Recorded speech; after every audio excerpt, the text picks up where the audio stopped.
글쓰기는 습관입니다. 그래서 이 습관이 잘 잡혀있지 않으면 아무것도 할 수가 없어요. 안녕하세요 여러분, 경희대 김미미입니다. 오늘은 여러분 본격적으로 23년 수시 논술을 준비하는 여러분들을 위해서 내가 어떻게 공부 계획을 세우고 어떤 포인트들을 중요하게 생각을 하면서 공부에 나가야 되는지에 대한 설명을 드리기 위해서 이렇게 영상을 켰습니다. 수시 논술을 준비하기로 마음먹으신 분들은 진짜 3화부터는 제대로 공부를 하려고 커리큘럼을 다 짜실 텐데, 제가 항상 말씀드리지만 여러분, 논술은 독학도 충분히 가능한 그런 과목입니다. 다만 이러한 독학을 위해서 중요한 포인트는 뭐냐면, 내가 정말 정확한 방향성, 수시 논술이 원하는 그 흐름을 분명하게 파악해 나가는 연습이 굉장히 중요하다라는 점을 꼭 기억을 해주시면 되는데, 때문에 이 전체 논술 커리큘럼 중에서 내가 정말 논술로 대학을 가야 된다라고 한다면 사실 여러분들이 객관적으로 지금 해야 되는 거는 이 상반기, 나의 계획의 초창기에 전문가들로부터 수업을 듣는 게 사실은 가장 베스트다라는 점도 항상 같이 말씀을 드리죠. 다시 말해서 내가 논술 계획을 세우고 있어. 근데 이 과정에서 내가 언젠가는 전문가한테 수업을 들을 거야. 특강이든 뭐든 한번 체크를 하면서 중요한 포인트들을 잡아가기는 할 거야 라는 계획이 있으신 분들이라면 여러분, 이 학원이라는 거는 무조건 여러분 계획 중에 앞부분에 있어야 됩니다. 이 논술이라는 게 절대 우리가 그냥 쉽게 생각하는 그냥 이런 사생대회 글쓰기가 아니야. 각각의 대학 그리고 이 수시 전체가 원하는 그 방향성이 분명히 존재하는 부분이기 때문에 이런 부분들을 여러분들이 막 한 번에 이해하고 한 번에 알아가는 게 절대 쉽지가 않죠. 그렇기 때문에 이 과정에서 제가 반드시 객관적으로 추천드리는 방식, 현실적으로 추천드리는 방식이 어쨌든 3월, 늦어도 5월 중에는 이렇게 공부를 해야 되는구나, 이런 부분들이 포인트구나 라는 거를 알 수 있게 수업을 한 번은 들어보시는 거를 적극적으로 추천을 드리는 겁니다. 이거는 정말 객관적으로 말씀을 드리는 거예요, 여러분. 어쨌든 모든 것들을 다 차치하고 내가 논술 공부를 딱 계획하기로 했어. 그럼 여러분들이 꼭 신경을 써주셔야 될 방향성 4가지, 그리고 공부를 어떻게 해야 되는지를 포함해서 말씀을 드리도록 하겠습니다. 자, 첫 번째로 여러분, 우리 적어도 주 1회는 기출문제를 꼭 풀어보는 게 가장 좋습니다. 자, 3월 그리고 넉넉 잡아 5월까지는 우리가 글이랑 친해지는 시간을 분명하게 잡아야 돼요. 이게 무슨 말이냐면, 아까도 말씀을 드렸다시피 이 논술이라는 거는 나의 습관이라고 말씀을 드렸죠. 근데 이 습관이라는 거는 어떻게 생기는 거야? 내가 문제를 풀어나가고 글을 써가면서 어떤 게 논술 수시에 적합한 글이구나 라는 거를 체화하게 되는 그런 시간이죠. 그렇기 때문에 이 논술에서 3월부터 5월까지의 상반기가 굉장히 중요합니다. 이 시간 동안은 여러분들이 진짜 규칙적으로 약속을 딱 정해서 주 1회는 하나의 문제를 반드시 풀어줘야 되는 시기입니다. 물론 이 시기부터 이 논술을 접하지 않는 친구들이 사실은 많아요. 그런 친구들은 되게 내가 아직 이 논술 수시를 풀기에는 실력이 안 돼 있는데? 라고 걱정하는 친구들이겠지. 그치만 여러분, 어느 과목을 여러분들이 처음 공부하든 그 시기는 당연히 빠를수록 좋을 수밖에 없겠죠. 지금이야 어렵지만 나중에 시간이 지나면 이 어렵던 게 굉장히 익숙하게 다가오는 시기가 분명하게 생길 거예요. 그렇게 하기 위해서는 당연히 주 1회 기출을 반드시 풀어주면서 이 글이라는 거, 글쓰기라는 거, 모범답안이라는 거, 이런 것들에 익숙해지는 시간이 반드시 필요한 거고요. 그럼에도 불구하고 내가 글을 쓰기 전에 글이랑 조금 더 익숙해지고 싶다라고 한다면 여러분, 사실 가장 베스트는 국어를 준비하는 친구들, 즉 정시를 준비하거나 논술 최저로 국어를 하시는 분들은 비문학을 꼼꼼히 분석을 해가면서 글과 익숙해지는 시간을 가지셔도 되기는 합니다. 당연히 이 비문학 공부와 글쓰기, 논술을 같이 한다면 일석이조가 될 수밖에 없겠죠? 어쨌든 국어가 최저 과목이라면 이 비문학을 꼼꼼히 분석을 하면서 글과 친해지는 방법도 있지만, 논술에서는 이 국어가 최저 과목이 아닌 경우가 굉장히 많기 때문에 그럴 경우엔 여러분, 주 1회는 시간을 잡으시고 기출문제를 반드시 풀어보는 시간을 가지셔야 됩니다. 그럼 또 여기서 학생들의 고민, 선생님 무슨 기출을 푸나요? 라는 질문이 당연히 나올 텐데, 여러분, 제가 경희대학교라서 그러는 게 아니라 경희대학교 논술 기출문제가 여러분들이 독학 파악을 하시거나 논술 공부를 하실 때 굉장히 좋습니다. 이 경희대 기출문제가 우리 논술의 가장 기본적인 비교, 분류, 평가 이런 흐름을 분명하게 갖고 있고요. 그리고 논술에 굉장히 많이 나오는 사회학적 개념들, 그리고 대립 키워드, 게다가 문학작품까지 같이 연결을 시킬 수 있는 지문이라 굉장히 좋다. 하나 더, 여러분들이 논술을 공부할 때 가장 중요하게 생각해야 되는 이 모범 답안이 굉장히 통일성 있고 비교, 분류, 평가에 따른 그 틀이 굉장히 잘 짜여져 있기 때문에 여러분들이 이 논술이라는 거의 흐름을 잡아가는데 굉장히 좋은 기출문제다라고 생각을 하시면 됩니다. 사실 어느 대학교 기출문제를 풀든 그게 뭐 크게 영향을 미치는 건 절대 아니에요, 여러분. 다만 여러분들이 신경 써줘야 될 부분은 내가 어느 기출을 풀든 주 1회를 풀 건데 이 하나의 기출을 적어도 3번 이상은 정독할 수 있게 하는 게 더욱더 중요한 포인트가 됩니다. 다시 말해서 내가 하나의 기출을 그냥 대충 풀고 넘어가는 게 아니야. 이렇게 푸는 거는 여러분 안 푸는 것만 못해요. 그러니까 내가 적어도 하나의 기출문제를 가지고 이 기출문제가 말하고자 하는 게 뭔지, 여기 나오는 대립 키워드는 뭐가 있는지, 그리고 사용할 수 있는 어휘는 뭐고, 이에 대한 답을 전개할 때 어떤 흐름으로 전개하는지, 이러한 다양한 것들을 내가 정확하게 이해하고 넘어가기 위해서는 적어도 하나의 기출을 3번, 여러분 우리 수업 시간에는 5번 이상은 공부할 수 있게 알려드립니다.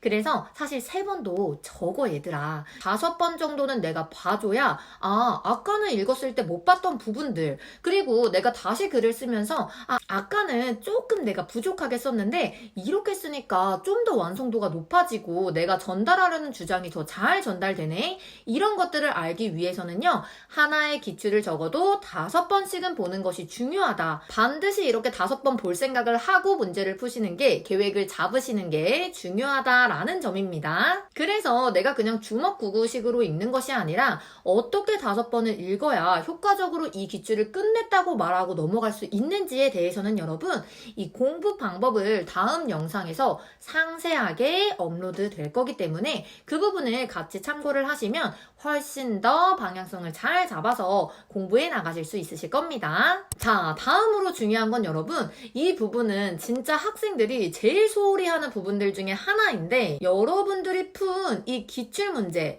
즉 각 대학별 논술의 특징을 여러분들이 따로 정리해 주는 것이 굉장히 중요합니다. 이거 제가 분명히 말씀드리는데, 여러분들이 새로운 학교 기출문제를 딱 풀잖아. 그럼 그 기출문제를 하나 완벽하게 정리를 하고 따로 이 학교의 그 특징들, 지문의 유형들, 그리고 자주 나오는 대립 키워드, 그리고 전개 방식, 문제의 유형, 그리고 답안을 전개하는 흐름, 이 모든 것들을요 반드시 내가 처음 그 학교를 준비할 때, 공부할 때 따로 정리를 해놔야 된다라는 점입니다. 학생들이 이 부분을 꼭 시험 직전에 가서 해. 얘들아, 이거 그 시험 직전에 가서 하면 어떤 문제가 생기냐면 다시 처음부터 시작을 하죠. 다시 처음부터 내가 풀었던 거 하나하나 다시 분석해야 되고, 다시 복습해야 되고, 다시 정리해야 돼. 근데 내가 시험 직전까지 정말 다양한 학교의 기출을 풀게 될 텐데 이거를 그때 가서 정리하면 분명히 헷갈릴만 하죠. 그리고 학교마다 고득점 포인트들이 모두 다르기 때문에 뭐 수업을 듣거나 혹은 내가 정리할 때 제대로 정리를 해두지 않는다면 이게 또 헷갈려가지고 시험장에서 잘못 포인트를 잡고 쓰는 경우가 정말 많습니다. 그렇기 때문에 내가 오늘 경희대를 공부를 했어. 그럼 경희대를 공부하면서 분석하면서 나온 이런 유형들, 이런 포인트들 반드시 노트에 따로 정리를 해두셔야 돼요. 그렇게 경희대 끝났어. 그리고 내가 이제 뭐 숭실대 거를 했어. 그 숭실대 걸 보니까 얘는 이런 특징이 있네? 이런 포인트가 있네? 반드시 처음 공부하는 그 시기에 그 각 대학별로의 특징들을 잡아놔야 된다 라는 거, 이거 진짜 그때 안 해놓으면 나중에 다 까먹습니다, 여러분. 물론 앞으로 제가 업로드할 영상에서 이런 것들을 하나하나 다 잡아 드릴 거예요. 각 대학별로 어떤 것들의 포인트를 두고 여러분들이 공부를 해줘야 고득점을 받을 수 있는지를 다 설명을 드리기는 할 건데, 이게 또 그냥 설명을 듣고 내가 그냥 받아 쓰는 거랑 내가 직접 그런 것들을 파악을 하고 이해하는 거는 여러분 완전히 다릅니다.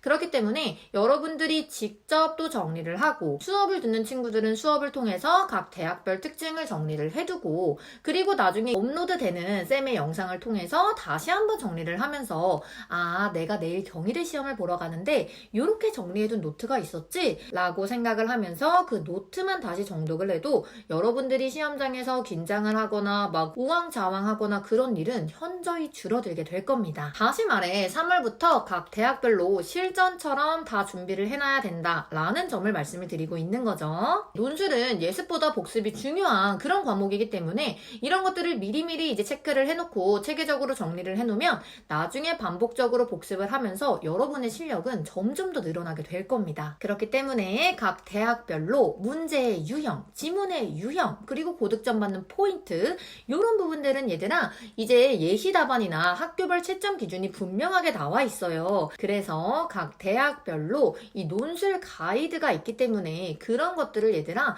처음부터 끝까지 천천히 읽어봐. 그러고 나서 중요한 부분들을 반드시 체크를 해놓는 게 필요하다라는 겁니다. 각 대학의 평가 기준부터 꼼꼼히 체크하자라는 거겠죠. 자, 이에 버금가는 또 중요한 포인트. 여러분들이 이렇게 오해독을 하면서 함께 또 해야 될 것이 무엇이냐면 바로 어휘 정리입니다.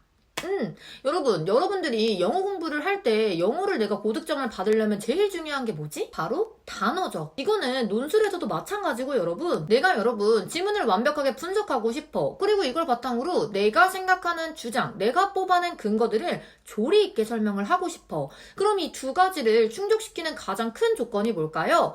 바로 어휘죠.